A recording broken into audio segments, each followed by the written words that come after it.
l'histoire de la finance, un moment se répète, un moment où les calculs théoriques se dérèglent, où l'effet de levier qui a créé des actifs virtuels se transforme en une machine à liquider qui détruit la richesse réelle. Ce fut le cas en 1929, lorsque 89% de la valeur boursière s'est évaporée en moins de 3 ans. Ce fut le cas au Japon en 1989, lorsque ces marchés se sont effondrés et ne s'en sont jamais remis. Ce fut le cas à l'échelle mondiale en 2008, lorsque le système financier a frôlé la paralysie totale. Et à chaque fois, ceux qui ont vécu ces crises se croyaient exceptionnels, persuadés d'avoir dépassé les anciennes règles, que les nouvelles technologies et les politiques sophistiquées avaient rendu les crises obsolètes. Mais ils se trompaient, car ce qui a détruit les marchés ne venait pas de l'extérieur. C'est de nature mathématique. Une séquence en 7 étapes qui opère avec une précision mécanique dès que certaines conditions sont réunies.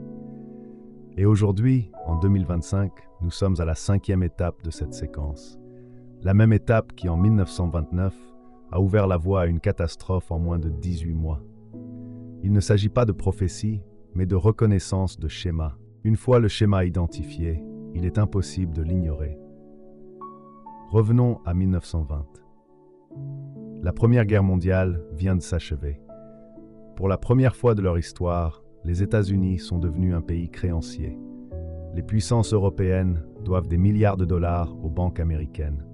Les capacités industrielles construites pour la guerre ont désormais besoin des marchés en temps de paix. La Réserve fédérale, créée seulement 7 ans auparavant, en 1913, apprend encore à maîtriser son pouvoir sur la masse monétaire.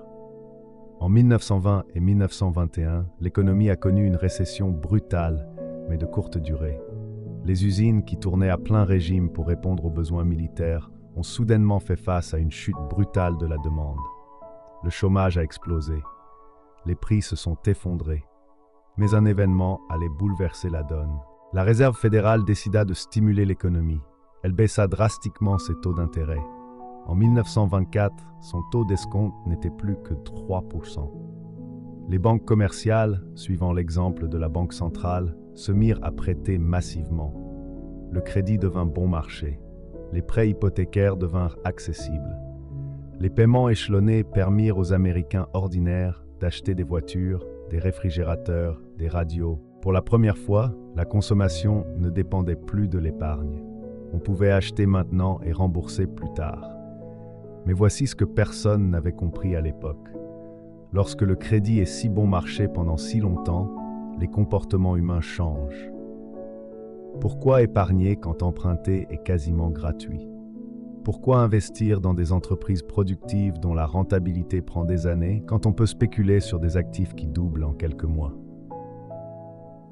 Toute la structure des incitations économiques se modifie, de la production à la spéculation, de l'épargne à l'emprunt, de la patience à l'effet de levier. Dès 1925, ce changement était manifeste. Les cours boursiers commencèrent à grimper régulièrement. Pas de façon spectaculaire, mais suffisamment pour attirer l'attention. À tel point que des gens qui n'avaient jamais envisagé d'acheter des actions auparavant ont commencé à interroger leurs amis et voisins sur cette machine à faire de la richesse. Et leurs amis leur répondaient « C'est facile, tu n'as même pas besoin de beaucoup de capital ». Il existait alors ce qu'on appelait l'achat à crédit. Le prêt sur marge est la première arme de destruction massive de la finance. Voici comment ça marche. Vous vous rendez chez un courtier avec 1 000 $. Il vous dit « Parfait, mais pourquoi vous limiter? Mettez ces 1 000 $ en garantie et je vous prête 9 000 $. Vous pouvez maintenant acheter pour 10 000 $ d'actions. Si cette action prend 20% de valeur, vous ne gagnez pas 200 $, mais 2 000 $. Vos 1 000 $ deviennent 3 000 $, soit un gain de 200%. Et tout ce que vous avez fait, c'est emprunter. L'avantage est évident, le danger est invisible jusqu'à ce que le cours de l'action baisse. Si votre position de 10 000 $ chute de seulement 10%, la valeur de votre compte est de 9 000 $, mais vous devez toujours 9 000 $ à votre courtier, plus les intérêts. Votre investissement de 1 000 $ est entièrement perdu. Et si le prix continue de baisser, vous devrez plus que vous n'aurez emprunté. À ce stade, votre courtier émet un appel de marge. Vous devez déposer immédiatement des fonds supplémentaires, sinon vos actions seront vendues pour rembourser le prêt, et ce, au prix le plus bas possible. En 1927, le prêt sur marge avait explosé. Le montant total emprunté pour acheter des actions est passé de 1 milliard de dollars en 1921 à plus de 8 milliards de dollars en 1929. Cela représente une augmentation de 800%. Mais ce chiffre à lui seul ne dit pas tout. 8 milliards de dollars représentent environ 8% du PIB américain de l'époque. Imaginez aujourd'hui, alors que le PIB américain avoisine les 28 000 milliards de dollars, 2 200 milliards de dollars de prêts sur marge ont été accordés, rien que pour acheter des actions. C'est de cette ampleur qu'il s'agit. Mais la situation a empiré, car les investisseurs n'empruntaient pas seulement auprès des courtiers. Les courtiers empruntaient auprès des banques. Les banques empruntaient entre elles. Certaines banques empruntaient auprès d'établissements non bancaires, qui à leur tour empruntaient auprès de quiconque disposait de liquidités. L'ensemble du système financier s'est transformé en une pyramide de dettes, chaque niveau dépendant du niveau inférieur, pour continuer à rembourser, à fonctionner, à croire en la situation. Permettez-moi de vous donner un exemple concret de l'absurdité de cette période. À la fin des années 1920, un phénomène appelé le marché monétaire au jour le jour s'est développé. Les sociétés de courtage empruntaient de l'argent pour le prêter ensuite aux investisseurs à marge. En 1928 et début 1929, les taux d'intérêt sur ce marché ont parfois atteint 12, 15%, voire 20% pour les prêts au jour le jour. Imaginez un peu, les sociétés de courtage payaient 20% d'intérêt sur un prêt d'une seule journée. Pourquoi? Parce qu'elles pouvaient prêter cet argent aux spéculateurs à un taux encore plus élevé. Et les spéculateurs acceptaient ces intérêts car les actions qu'ils détenaient prenaient 30%, voire 50% de valeur par an. Voilà la logique la plus pure d'une bulle spéculative. Empruntez à n'importe quel taux d'intérêt tant que les rendements restent supérieurs aux attentes, jusqu'à ce qu'ils ne le soient plus. Et les grandes entreprises sont elles aussi entrées dans ce cycle. Les entreprises qui produisaient des biens concrets, exploitaient des usines, payaient leurs employés, ont examiné leurs réserves de trésorerie et se sont dit « Pourquoi cet argent dort-il à 3% alors que je peux le prêter au jour le jour à des courtiers à 12% ?» Et c'est ce qu'elles ont fait. Dès 1929, les grandes entreprises industrielles ont commencé à détourner les liquidités destinées à leurs opérations vers le marché monétaire. Elles se comportaient comme des banques. Non, pire que les banques, car au moins les banques faisaient semblant d'évaluer les risques. Ces entreprises, elles, ne le faisaient pas. Elles ne cherchaient qu'à maximiser leurs profits, utilisant des liquidités qui auraient dû être investies dans les stocks, les machines, les équipements et les salaires. C'est la première étape du schéma classique. Le crédit facile crée une prospérité illusoire. Pas de croissance réelle, pas d'investissement productif, mais une véritable fête financière où chacun emprunte pour spéculer et appelle cela de la création de richesses. Et les chiffres le confirment. Entre 1925 et 1929, l'indice Dow Jones est passé de 100 à 381, soit une hausse de 281% en seulement 4 ans. Dans le même temps, les bénéfices des entreprises n'ont progressé que d'environ 30% et les dividendes ont également peu augmenté. Cette hausse des prix s'explique en grande partie par la volonté du marché de payer des multiples plus élevés pour un même dollar de profit. Les consommateurs étaient prêts à payer plus cher pour un même dollar de profit car ils anticipaient une poursuite de la hausse des prix. Il est important de noter qu'en 1925, on n'avait pas l'impression d'assister à une bulle spéculative, mais plutôt à une évolution positive. L'Amérique était en plein essor, les usines tournaient à plein régime, les villes s'étendaient, les nouvelles technologies, radios, automobiles, appareils électroménagers, transformaient le quotidien. L'innovation et la productivité étaient bien réelles. La chaîne de montage d'Henry Ford révolutionnait l'industrie manufacturière. General Electric fournissait l'électricité à des millions de foyers. RCA démocratisait la radio. La croissance économique était bien réelle, mais les cours boursiers progressaient plus vite que l'économie elle-même. C'est dans cet écart, ce décalage entre la croissance réelle et la croissance des actifs financiers, que résidait le danger. Car à un moment donné, les prix des actifs devaient se rattraper face à la réalité économique. Et lorsque ça s'est produit, lorsque l'écart s'est résorbé, la résorption fut brutale. En 1927, un autre événement décisif se produisait. La Réserve fédérale, observant la flambée des marchés boursiers alors que l'inflation restait faible, décida de baisser à nouveau les taux d'intérêt. Elle abaissa le taux d'escompte de 4% à 3,5%. Pourquoi ? En partie à la demande des banques centrales européennes. La Grande-Bretagne et l'Allemagne étaient en difficulté. Leurs économies ne s'étaient pas remises de la guerre. Elles avaient besoin de taux d'intérêt plus bas pour stimuler la croissance. Et comme le monde était encore lié à l'étalon or, si les taux d'intérêt aux États-Unis devenaient trop élevés, l'or affluerait d'Europe vers les États-Unis, épuisant leurs réserves. Dans l'intérêt de la coopération internationale, la Fed assouplit sa politique monétaire, ce qui accéléra considérablement le processus. Le marché boursier, qui était en hausse, commença à s'effondrer dans une spirale haussière incontrôlée. L'année 1928 marqua le début d'une ère où la spéculation devint le passe-temps national. Tout le monde parlait d'action. Les journaux publiaient quotidiennement des mises à jour sur les marchés. La radio diffusait des stratégies d'investissement. Des Américains ordinaires qui n'avaient jamais possédé de titre auparavant commencèrent à ouvrir des comptes de courtage. Enseignants, ouvriers, petits entrepreneurs, tous achetaient des actions à crédit, persuadés d'avoir découvert le secret de la richesse. Et le phénomène le plus dangereux fut sans doute la frénésie des fonds de placement. Les fonds spéculatifs furent les précurseurs des fonds communs de placement dans les années 1920. Ils collectaient l'argent des investisseurs et constituaient des portefeuilles d'actions.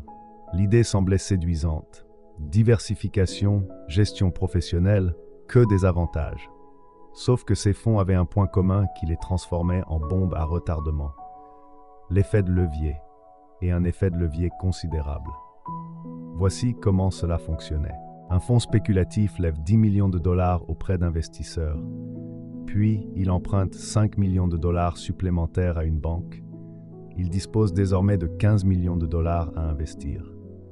Le fonds achète des actions, le cours des actions monte, la valeur nette des actifs du fonds augmente. Et comme les investisseurs recherchent la performance, les parts du fonds se négocient avec une prime par rapport à leur valeur réelle. Par exemple, un fonds peut détenir pour 15 millions de dollars d'actions, mais la valeur marchande totale de ses propres parts s'élève à 25 millions de dollars. Les investisseurs paient une prime de 67% pour posséder un portefeuille géré par des professionnels, mais fortement endettés. Et ce n'est pas tout. Certains fonds communs de placement achètent des parts d'autres fonds. On se retrouve ainsi avec des structures imbriquées. Le fonds A détient le fonds B, le fonds B détient le fonds C. Chaque fonds est endetté et se négocie avec une prime par rapport à la valeur de ses actifs sous-jacents. Il s'agissait d'un montage financier conçu pour doubler les profits lorsque le marché était à la hausse, mais pour doubler les pertes avec la même ampleur lorsqu'il chutait. En 1929, près de 750 fonds géraient plus de 8 milliards de dollars. À titre de comparaison, cela représentait approximativement l'encours total des prêts sur marge en bourse à cette époque. L'exemple le plus célèbre était celui de Goldman Sachs Trading Corporation. Goldman Sachs, déjà une banque d'investissement majeure à l'époque, lança ce fonds en décembre 1928. Il leva la somme faramineuse de 100 millions de dollars. Immédiatement, ces actions se négocièrent avec une prime. Les investisseurs étaient si enthousiastes qu'ils payèrent 114 dollars pour une action dont la valeur n'était que de 100 dollars. Face à cette demande, Goldman Sachs lança un autre fonds en juillet 1929, appelé Shenandoah Corporation. Ce fonds leva plus de 100 millions de dollars. Goldman Sachs Trading Corporation investit massivement dans Shenandoah. Puis, en août, elle lança un troisième fonds, Blue Ridge Corporation. Shenandoah investit dans Blue Ridge. Vous voyez ce qui se passe? C'est une véritable matrice financière. des couches successives d'effets de levier et de surévaluation. Lorsque le marché s'effondre, la structure s'écroule couche par couche comme un immeuble délabré voué à la démolition. Et personne ne s'en soucie. Personne ne se demande ce qui se passera si les cours chutent. On est trop occupé à compter des gains illusoires. À la mi-1929, la spéculation atteint son apogée. Les actions grimpent si vite que certains quittent leur emploi pour se consacrer entièrement au trading. Les agences de courtage sont toujours bondées de gens qui scrutent les téléscripteurs et exultent à la hausse des cours. C'est comme au casino, sauf que tout le monde gagne. Tout le monde se prend pour un génie. Une secrétaire achète 100 actions RCA en mars à 85 $ l'unité. En septembre, elles valent 420 $. Elle a gagné plus d'argent en 6 mois de spéculation qu'en 2 ans de travail. Pourquoi continuerait-elle à travailler? C'est la deuxième phase de ce schéma historique. La spéculation a peu à peu remplacé l'investissement. La hausse des prix des actifs s'est auto-justifiée. L'effet de levier était perçu comme un signe d'intelligence et non de prise de risque. Chacun croyait entrer dans une nouvelle ère de prospérité perpétuelle. Permettez-moi maintenant de vous révéler un élément rarement évoqué, mais pourtant crucial pour comprendre la suite des événements. Ceux qui l'avaient pressenti, car toute bulle spéculative a ses sceptiques. Tel Paul Revere parcourant la nuit pour avertir la population, ils ont vu l'épidémie éclater en 1929. Mais le plus remarquable est l'identité de ces sceptiques et l'usage qu'ils ont fait de leurs connaissances. Joseph Kennedy fut l'un des spéculateurs les plus prospères des années 1920. Il a amassé des millions, voire des dizaines de millions de dollars grâce à la gestion de fonds spéculatifs.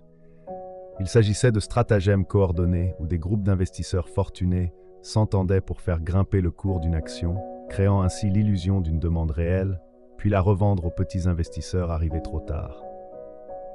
C'est légal, c'est courant, et c'est ainsi que se font les fortunes.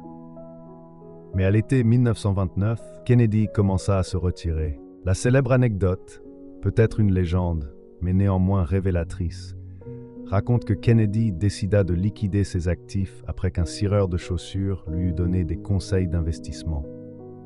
Si même les cireurs de chaussures spéculaient, Kennedy savait qu'il n'y avait plus personne d'autre pour acheter.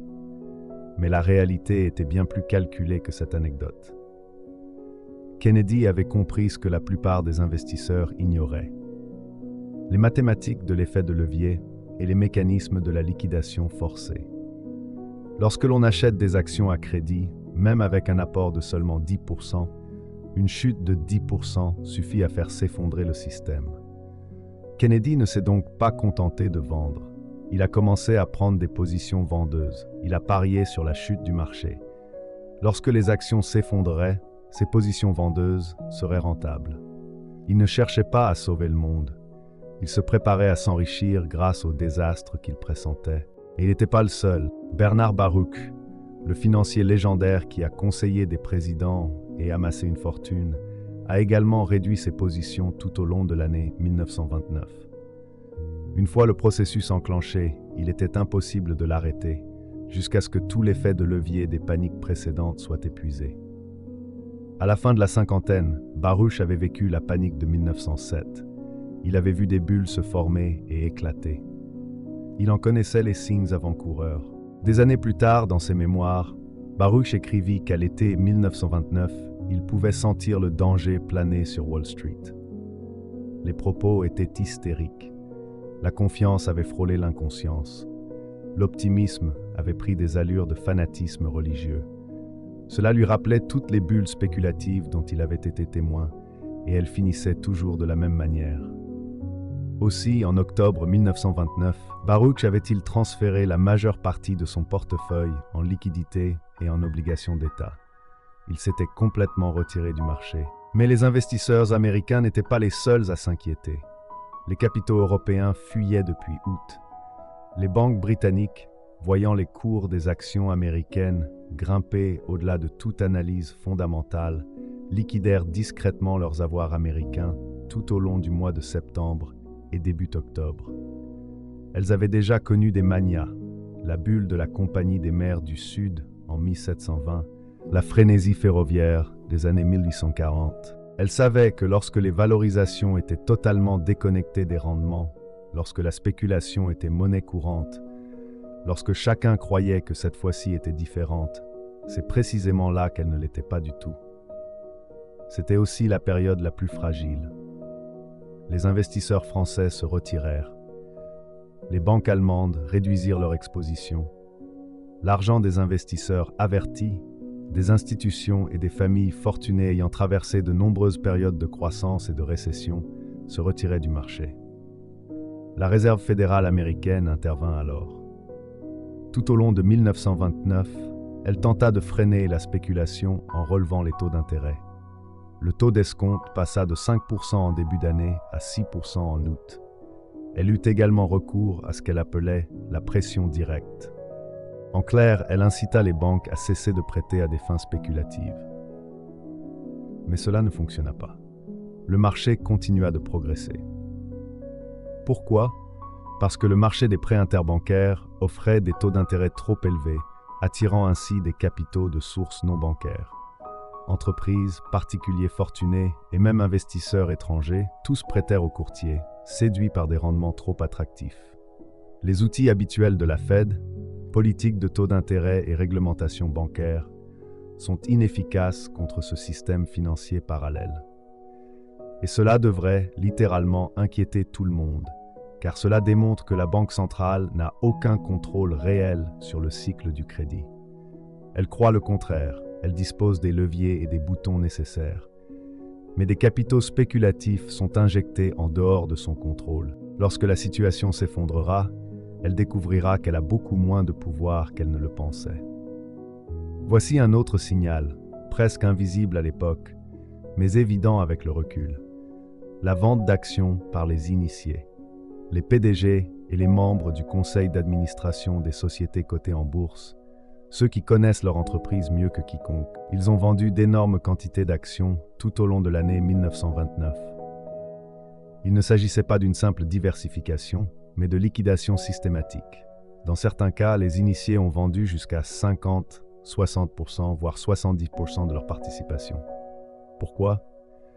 Parce qu'ils savent que les bénéfices réels de l'entreprise ne justifient pas le cours de l'action. Ils savent que le marché a déjà intégré des années de croissance qui ne se concrétiseront peut-être jamais. Ils savent que lorsque la réalité les rattrapera, leurs actions seront fortement sous-évaluées.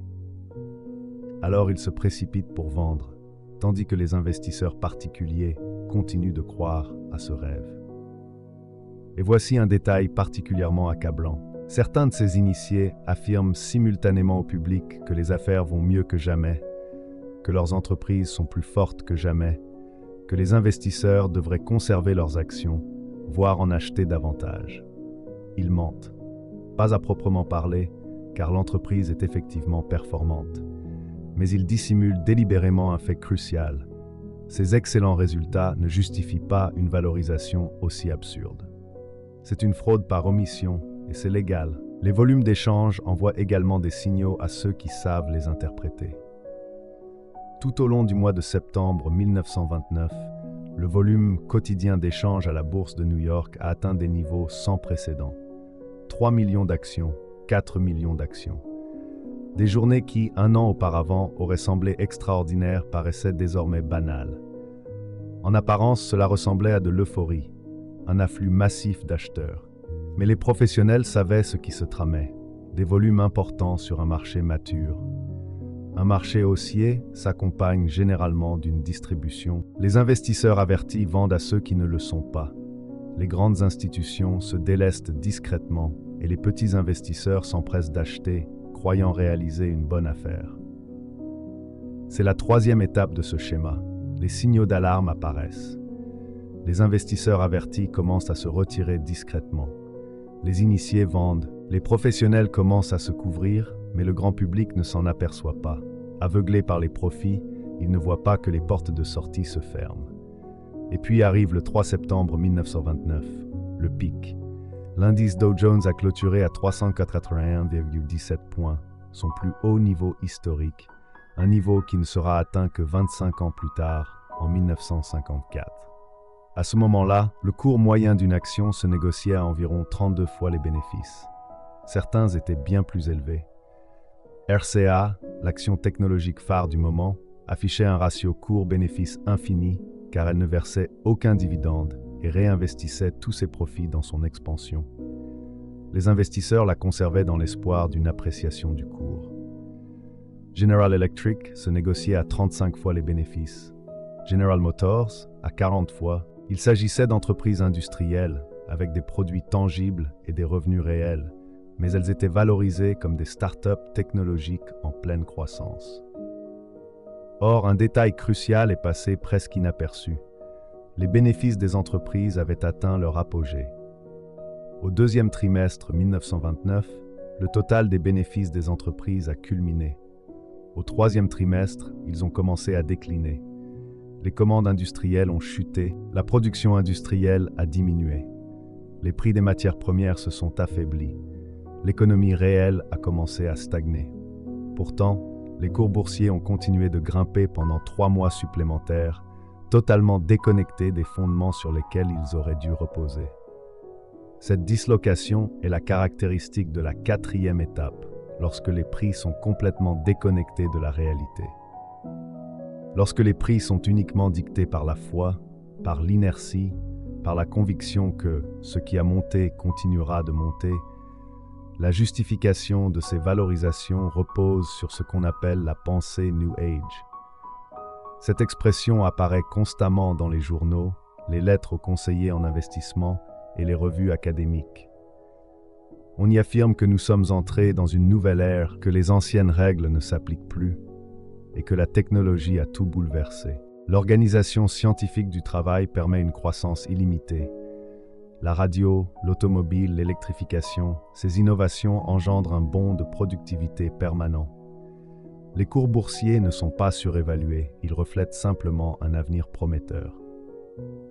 Irving Fisher, l'économiste américain le plus respecté, professeur à Yale, génie des mathématiques et l'un des fondateurs de la théorie économique moderne, a prononcé un discours en octobre 1929. Il a déclaré « Les cours boursiers ont atteint un plateau permanent ». Il n'était ni un imbécile, ni un flagorneur du marché. Il croyait sincèrement que des changements fondamentaux dans l'économie justifiaient de telles valorisations. Il s'est trompé, mais il y croyait. Et si Irving Fisher y croyait, pourquoi pas les autres? La presse regorgeait d'articles expliquant pourquoi les actions ne pouvaient que monter. Le Saturday Evening Post titrait « Tout le monde devrait être riche ». Les conseillers financiers affirmaient à leurs clients qu'il était insensé de conserver des liquidités, qu'ils passaient à côté de la plus grande opportunité de faire fortune de l'histoire. Même les sceptiques étaient ridiculisés. Quiconque se demandait si les cours boursiers n'étaient pas trop élevés était considéré comme démodé, comme ignorant tout de l'économie moderne. Ce changement de perspective était fondamental. Il ne s'agissait pas seulement du niveau élevé des prix. Ces prix élevés justifiaient leur existence. Une hausse de 300% des actions était perçue comme la preuve de leur juste valeur. Le marché était considéré comme efficient. Si les actions étaient surévaluées, disait-on, elles devraient baisser. Mais puisqu'elles montaient, c'est qu'elles étaient correctement valorisées. C'était un raisonnement circulaire, déguisé en vérité absolue. Et il était incontestable.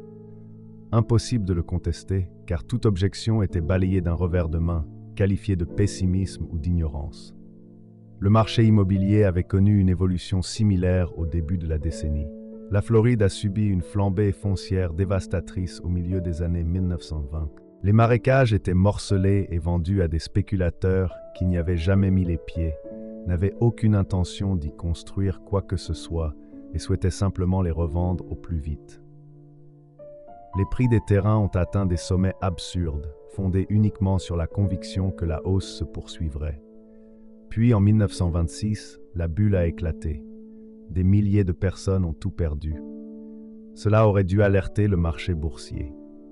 Au lieu de cela, la spéculation s'est simplement déplacée des terres vers les actions. On retrouvait la même pensée magique, la même croyance que la valeur augmenterait automatiquement, et le même mépris du risque, comme s'il n'existait pas. En septembre 1929, Posséder des actions était devenu un signe de sophistication et de raffinement. Ne pas posséder d'actions, c'était être à la traîne, être perçu comme quelqu'un qui n'était pas à la fête. Les conversations à table tournaient autour des actions en vogue. Les cocktails se transformaient en clubs d'investissement improvisés. On se vantait de profits, on exagérait les succès, on dissimulait les pertes. C'était un phénomène social à grande échelle. Tout le monde le faisait, donc ça devait être la bonne solution. C'était la 4e étape. Les valorisations atteignirent un point où elles n'avaient plus aucun sens mathématique. Le scepticisme était considéré comme de la stupidité, et l'expression « cette fois c'est différent » devint un dogme intouchable. Voyons maintenant ce qui s'est passé ensuite. Car octobre 1929 ne commença pas par un krach, mais par une fissure. Jeudi 24 octobre. À l'ouverture des marchés, une forte pression à la vente s'est immédiatement fait sentir. Le Dow Jones chutait de 11% en début d'après-midi. Pas de panique, mais une situation assurément anormale. Les courtiers étaient affolés. Des milliers d'appels de marge ont été émis. Les investisseurs ont été sommés de déposer des fonds supplémentaires sous peine de voir leur position liquidée. Nombre d'entre eux n'ont pas pu suivre. Ils étaient à court d'argent. Leur effet de levier était maximal. Et la vente massive a commencé. Non pas une vente panique, mais une vente forcée, une vente mathématique. Avec un effet de levier de 10 pour 1 et une chute de prix de 10%, on n'a pas le choix. Le courtier vendra les actions, qu'on le veuille ou non. À midi jeudi, les écrans de cotation accusaient un retard de 2h30 sur les transactions réelles. Des ordres étaient passés à la criée, mais les investisseurs du pays entier ne connaîtraient le prix que plusieurs heures plus tard.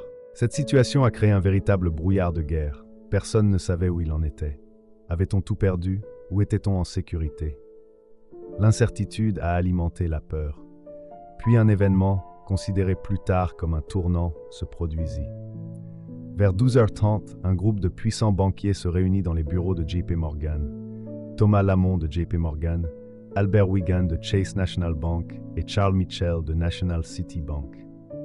Il s'agissait des titans de la finance américaine. Ils annoncèrent la formation d'une coalition pour stabiliser les marchés.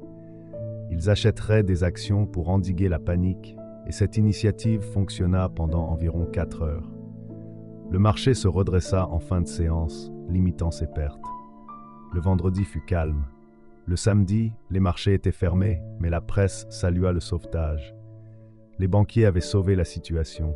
Ce n'était qu'une panique passagère. Tout semblait aller pour le mieux. Mais ce n'était qu'une illusion, car durant le week-end, des milliers d'investisseurs reçurent des appels de marge par courrier.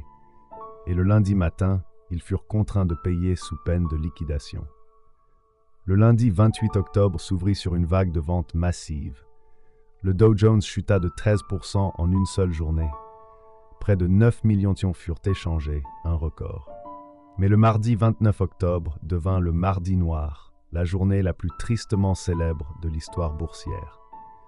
Dès l'ouverture, une avalanche d'ordres de vente s'abattit sur le marché. Tout le monde voulait se désengager. Personne ne voulait acheter. Le cours des actions chuta immédiatement de plusieurs heures. À la fin de la journée, 16 millions d'actions avaient été échangées, un record qui allait tenir pendant des décennies. Le Dow Jones chuta encore de 12%. En 2 jours, le marché a perdu 25% de sa valeur. Mais ce n'était que le début. Au cours des 3 années suivantes, le Dow Jones est passé de 381 à 41 points, soit une chute de 89%, le pire marché baissier de l'histoire des États-Unis. Et ce ne sont pas seulement les actions qui se sont effondrées. Les fonds d'investissement, conçus pour amplifier les gains en période de marché haussier, ont amplifié les pertes en période de marché baissier. Goldman Sachs Trading Corporation, introduite en bourse à $100 l'action en décembre 1928 et ayant culminé à $326, est tombée à $1,75, soit une chute de 89%. Shannon et Blue Ridge, les fonds imbriqués, ont quasiment disparu. Des milliards de dollars d'actifs se sont volatilisés. Et c'est la 5e étape de ce schéma, la fissure, le moment où les ventes forcées étouffent tous les achats, le moment où l'effet de levier est brutalement anéanti. lorsque les calculs liés aux appels de marge et aux liquidations créent une réaction en chaîne qui s'auto-amplifie. Il est important de comprendre que le krach boursier n'a pas causé la Grande Dépression. Il n'en a été que le déclencheur. Mais la Grande Dépression, la longue et pénible décennie qui a suivi, est née de ce qui s'est passé ensuite. Sixième phase. Laissez-moi vous l'expliquer. Après le krach, les bilans de tous les acteurs économiques étaient ruinés. Des investisseurs millionnaires en septembre se sont retrouvés en faillite en novembre. Mais ils n'étaient pas les seuls. Les banques qui avaient financé ces transactions boursières ont également été touchées. Incapables de rembourser leurs prêts, les investisseurs ont entraîné des pertes pour les banques. Ces pertes ont contraint les banques à réduire leurs prêts pour préserver leurs fonds propres. Cette réduction des prêts a privé les entreprises de crédit. Sans crédit, elles ne peuvent ni payer les salaires, ni constituer de stock, ni investir dans des machines. Elles sont donc contraintes de licencier. Les travailleurs qui perdent leur emploi ne peuvent plus rembourser leurs prêts immobiliers ou automobiles. Les banques enregistrent alors de nouvelles pertes. Le cycle se poursuit. Dès 1930, les banques ont commencé à faire faillite. Pas seulement quelques-unes, mais des centaines. Rien qu'en 1930, plus de 16 300 banques ont fermé leurs portes. Les déposants ont tout perdu, car il n'existait aucune assurance dépôt. Si une banque faisait faillite, l'argent était perdu. Cela a engendré une seconde vague de panique. Ceux qui avaient encore de l'argent en banque voulaient le retirer au plus vite. Des ruées bancaires se sont produites, formant de longues files d'attente pour retirer leurs économies avant la faillite de l'établissement. Mais les banques ne conservaient pas tous leurs dépôts en espèces, elles en prêtaient la majeure partie. Ainsi, lorsque les gens voulaient retirer leur argent, les banques étaient débordées. Même les banques les plus solides peuvent faire faillite dans ces situations. En 1933, plus de 10 000 banques avaient fait faillite. La moitié du système bancaire était anéanti. Mais le pire était à venir, à cause de la déflation par la dette. C'est ce mécanisme qui transforme une mauvaise récession en grande dépression. Le mécanisme est le suivant. Le prix des actifs chute, les entreprises font faillite, les banques s'effondrent, la masse monétaire se contracte, il y a moins d'argent en circulation. Lorsque la masse monétaire diminue et que le prix des biens reste inchangé, les prix commencent à baisser, déflation. À première vue, cela semble positif. Tout devient moins cher, n'est-ce pas? Mais la déflation est désastreuse pour une économie endettée. Voici pourquoi. Imaginez que vous ayez emprunté $10 000 en 1929 lorsque le pain coûtait 0,01 $. Cela équivalait à 100 000 pains. En 1933, lorsque le pain coûtait 0,05 la miche, votre dette équivalait à 200 000 pains.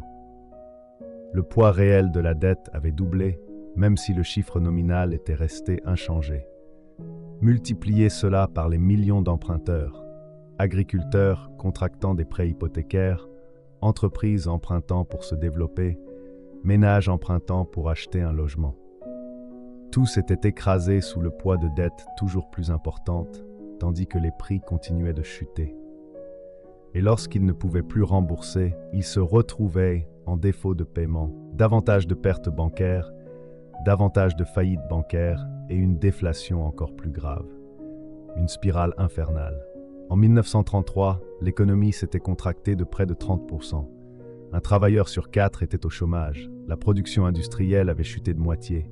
Le commerce international avait dégringolé de 65%. Il ne s'agissait pas seulement d'une crise américaine, elle était mondiale.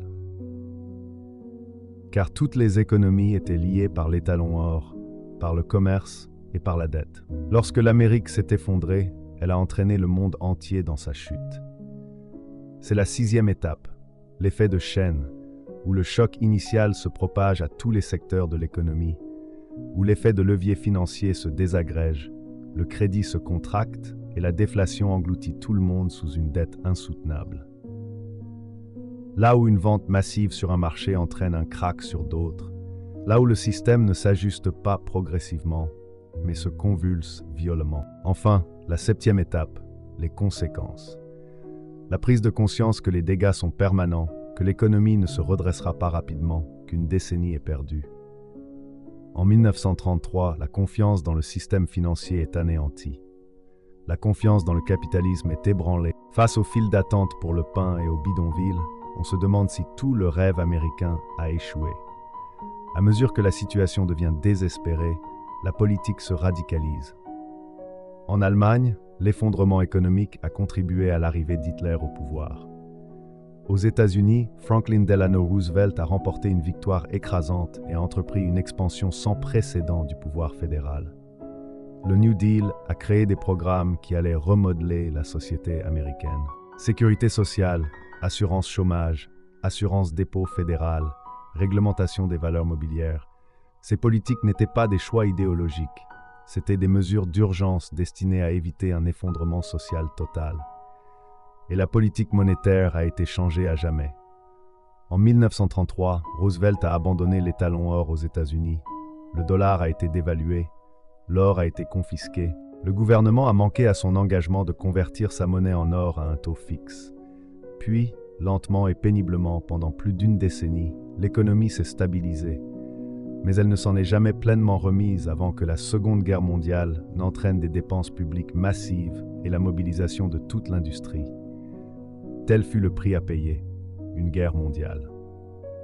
C'est la 7e étape, les conséquences où l'économie atteint un nouvel équilibre, mais bien en deçà de son précédent sommet, où la richesse et la confiance d'une génération sont anéanties, où l'ordre politique et social est durablement bouleversé. Et maintenant, laissez-moi vous expliquer pourquoi cela est important aujourd'hui. Car nous n'étudions pas 1929 comme une histoire terminée, nous l'étudions comme un prologue. Chaque élément du modèle en 7 étapes est présent en 2025. Examinons-les systématiquement. Première étape, le crédit facile crée une prospérité illusoire. En effet, de 2008 à 2022, la Réserve fédérale a maintenu les taux d'intérêt à zéro ou presque pendant la majeure partie de cette période. Ils ont imprimé plus de 8 000 milliards de dollars grâce à l'assouplissement quantitatif. La Banque centrale européenne et la Banque du Japon sont allées plus loin en expérimentant des taux d'intérêt négatifs. L'ensemble du système financier mondial fonctionne à l'argent facile depuis plus d'une décennie. La dette des entreprises aux États-Unis est passée de 7 000 milliards de dollars en 2008 à plus de 12 000 milliards de dollars aujourd'hui. Une grande partie de ces fonds n'est pas investie dans des projets productifs, mais sert au rachat d'actions et au versement de dividendes. L'argent qui aurait pu investir dans la construction d'usines et le développement de produits est désormais consacré à des montages financiers. L'endettement des ménages est revenu à son niveau d'avant 2008. La dette liée aux cartes de crédit vient de franchir la barre des 1 000 milliards de dollars. La dette étudiante avoisine les 2 000 milliards de dollars. La dette automobile s'élève à 1 500 milliards de dollars. La dette hypothécaire dépasse les 12 000 milliards de dollars. La dette totale des ménages a dépassé les 18 000 milliards de dollars, soit plus de 60 000 dollars par Américain. À l'échelle mondiale, la dette totale a dépassé les 315 000 milliards de dollars, soit 3 fois le PIB mondial. Le niveau d'endettement le plus élevé de l'histoire de l'humanité. La première phase est non seulement achevée, mais nous avons largement dépassé le niveau de 1929. Deuxième phase, la spéculation remplace l'investissement. C'est un fait. Voici un aperçu de ce que nous avons observé ces 5 dernières années. Les actions à la mode comme GameStop et IMC ont vu leur valorisation exploser grâce au forum Reddit, atteignant des niveaux totalement déconnectés de leur activité réelle. Les NFT, Nuclear Token Trading, des images numériques vendues à des millions de dollars. Les SPAC, Special Purpose Acquisition Companies, des sociétés écrans qui lèvent des milliards de dollars sans même savoir ce qu'elles vont acquérir. Les crypto-monnaies, des jetons numériques dont la valeur marchande se chiffre en billions de dollars, sans aucun produit tangible ni garanti. Des utilisateurs de Robinhood qui achètent des options qu'ils ne comprennent pas. Des investisseurs particuliers qui se ruent sur le marché pendant les confinements liés à la Covid-19, négociant depuis chez eux. Des entreprises non rentables, valorisées à 50 voire 100 fois leur chiffre d'affaires. Tesla, à un moment donné, affichait une capitalisation boursière supérieure à celle de tous les autres constructeurs automobiles réunis, malgré des ventes infimes. Puis il y a eu la fameuse bulle spéculative généralisée. Actions, obligations, immobilier, matières premières, crypto-monnaies, tout a vu son prix grimper en même temps. Cela n'arrive pas lorsque l'argent est judicieusement investi. Cela arrive lorsque trop d'argent est investi dans trop peu d'opportunités créatrices de valeur réelle. La spéculation devient l'activité économique dominante. On gagne plus d'argent en achetant et en vendant des actifs qu'en produisant des biens ou des services. Les algorithmes de trading haute fréquence maintiennent des positions pendant des millisecondes. Ce n'est pas investir, c'est grappiller des miettes sur les fluctuations du marché. Les day traders ignorent même le nom des PDG des entreprises dont ils possèdent des actions. Les investisseurs particuliers suivent les influenceurs sur Twitter et les conseils de trading sur TikTok. Ce n'est pas du capitalisme, c'est un casino où chacun croit jouer avec l'argent de la maison. Deuxième étape franchie. Validé. Troisième étape, les investisseurs avertis commencent à retirer leurs fonds. Validé. Warren Buffett dispose de 325 milliards de dollars de liquidités, un record historique pour Berkshire Hathaway. Il ne les dépense pas, il attend. C'est devenu incontrôlable. Aujourd'hui, la différence réside dans l'échelle et la vitesse. En 1929, les appels de marge étaient envoyés par courrier. Les liquidations prenaient des jours. Aujourd'hui, tout se passe en quelques secondes. Trading algorithmique, système de marge automatisé, programme à haute fréquence. Lorsque les ventes commenceront, elles seront plus rapides que la compréhension humaine. Les marchés vont s'effondrer avant même que quiconque puisse réagir. Les coupes-circuits se déclencheront. Les échanges seront suspendus. Et lorsqu'ils reprendront, les offres ne vaudront plus rien, car personne ne veut prendre de risques inconsidérés. Nous sommes à l'étape 5, dans l'attente de la rupture. Et lorsqu'elle surviendra, les étapes 6 et 7 suivront avec la même précision mécanique qu'à chaque fois. L'effet domino, les conséquences, la décennie de réparation. Maintenant, je dois vous montrer quelque chose que la plupart des gens ignorent à propos de 1929. Le crash n'était pas aléatoire, il était inévitable, non pas à cause de ce coup de feu à Civaux, mauvaise guerre, mais parce que les mathématiques le garantissent. Lorsque le crédit croît plus vite que les revenus, lorsque la spéculation remplace la production, lorsque chacun croit que les prix ne peuvent qu'augmenter, le système devient instable. Non pas au sens figuré, mais au sens mathématique du terme. Et les systèmes instables ne s'ajustent pas progressivement, ils s'effondrent brutalement. La question n'a jamais été de savoir si cela arriverait, mais quand. Et c'est toujours vrai aujourd'hui. Les mathématiques n'ont pas changé, la psychologie n'a pas évolué. Nous nous sommes simplement persuadés d'être plus intelligents, que notre technologie et nos politiques nous immunisent contre les vieux schémas. Ce n'est pas le cas. Le schéma se répète en ce moment même. Nous sommes à la 5e étape sur 7, et l'histoire nous dit ce qui va suivre. Si cette analyse modifie votre vision des marchés actuels, il est important que vous compreniez ceci. Le krach, lorsqu'il surviendra, ne sera pas de votre faute, mais y survivre sera votre responsabilité. Le schéma est clair. Les étapes sont clairement identifiées. Nous savons ce qui nous attend, car nous l'avons déjà vécu. À 3 reprises, en 1929, 1989 et 2008.